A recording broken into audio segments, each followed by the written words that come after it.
सफेद खादी की साड़ी पहने, चेहरे पर एक मुस्कान और मन में हौसला लिए राजनीति की दुनिया में इन्होंने तब अपनी जगह बनाई जब इस क्षेत्र में महिलाएं न के बराबर होती थीं। हम बात कर रहे हैं शिक्षिका, राजनीतिज्ञ, वकील, गांधीवादी और सामाजिक कार्यकर्ता लक्ष्मी नंदन मेनन के बारे में, जिनके जीवन और काम से जुड़े किस्सों को आज हम इस वीडियो में विस्तार से जानेंगे। मेनन का जन्म 27 मार्च 1899 को तिरुवनंतपुरम में एक प्रसिद्ध शिक्षाविद और साहित्यकार राम वर्मा थम्पन और माधवी कुटियम्मा के घर हुआ था।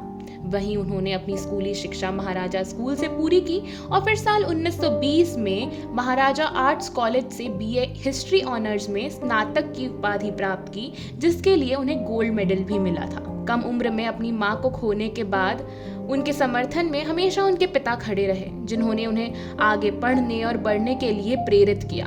उन्हें उस दौर में लंदन में पढ़ाई करने को कहा जब महिलाओं के लिए घर से बाहर निकलना भी पितृसत्तात्मक समाज को भाता नहीं था। यहाँ उनका स्नातक हुआ और वहाँ उनका एक नया सफर शुरू हो गया बतौर शिक्षिका के रूप में, और वे महाराजा आर्ट्स कॉलेज में पढ़ाने लगी। पढ़ाने के साथ साथ वह अर्थशास्त्र और सामाजिक विज्ञान में डबल मास्टर डिग्री भी कर रही थी। साल 1922 में पोस्ट ग्रेजुएशन के बाद वे मद्रास चली गईं और वहां लेडी विलिंगटन ट्रेनिंग कॉलेज का हिस्सा बनी। समय आगे बढ़ता रहा और बतौर शिक्षिका वे भी उन्होंने मद्रास में भी पढ़ाया और कलकत्ता में भी। फिर कुछ समय बाद वो लखनऊ चली आईं और यहाँ इसाबेला थॉर्बन कॉलेज में बतौर प्रोफेसर काम करने लगी। कहते हैं ना कि पढ़ाई की ना तो कोई उम्र होती है और ना ही पढ़ाई कभी खत्म होती है। मेनन भी यही मानती थी और इसलिए उन्होंने फिर लखनऊ विश्वविद्यालय से कानून में डिग्री हासिल की और यहाँ से शुरू हुआ उनका एक नया सफर, जहाँ वे एक शिक्षिका भी रही और वकील भी। साल 1935 तक मेनन ने वकालत भी की और फिर साल 1939 के आते आते उन्होंने फ्रेंच भाषा में भी अपना डिप्लोमा पूरा कर लिया था। साल 1951 से 1953 तक उन्होंने पटना के महिला प्रशिक्षण महाविद्यालय में प्राचार्य के रूप में काम किया। बतौर प्रिंसिपल उस समय उन्होंने एक कम्युनिटी लंच शुरू किया था, जहां छात्रों और शिक्षकों को 1 घंटे में लंच पकाना होता था और इसमें वह मनोरंजक तरीके से महत्वपूर्ण विषयों पर चर्चा करते थे। मेनन ने राजनीतिक आंदोलनों में कभी भी हिस्सा नहीं लिया।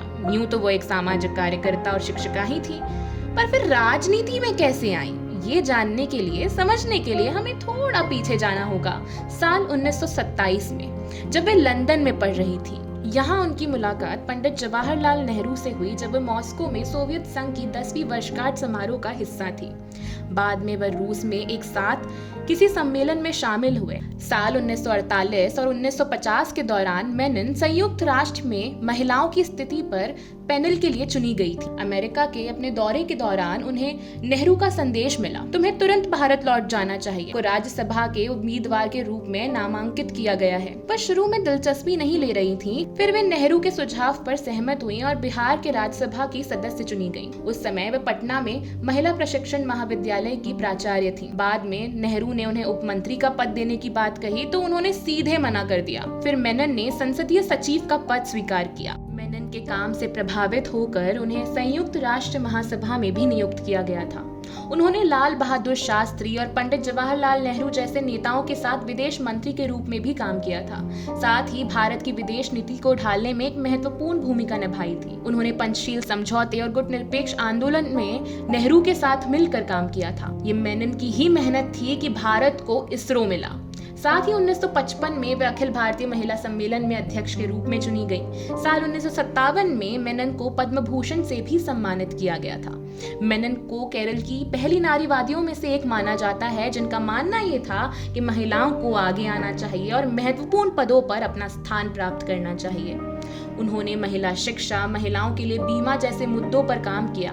साथ ही हाशिए से आने वाली महिलाओं को भी इन जरूरी मुद्दों पर शिक्षित किया। मेनन ने मोरारजी देसाई के साथ अखिल भारतीय निषेध परिषद के उपाध्यक्ष के तौर पर भी काम किया और जॉनसन जेई और एपी उदय भानु के साथ alcohol and drug information centre की भी स्थापना की थी। मेनन केवल एक नेता या लीडर नहीं, एक ऐसे इंसान के रूप में काम करना पसंद करती थी जहां वे सबके विचार जान सके। वे भाषण नहीं, तर्क देने में विश्वास रखती थी, चाहे शिक्षण हो, वकालत हो या फिर राजनीति। उन्होंने हर क्षेत्र में लैंगिक समानता लाने की कोशिश की।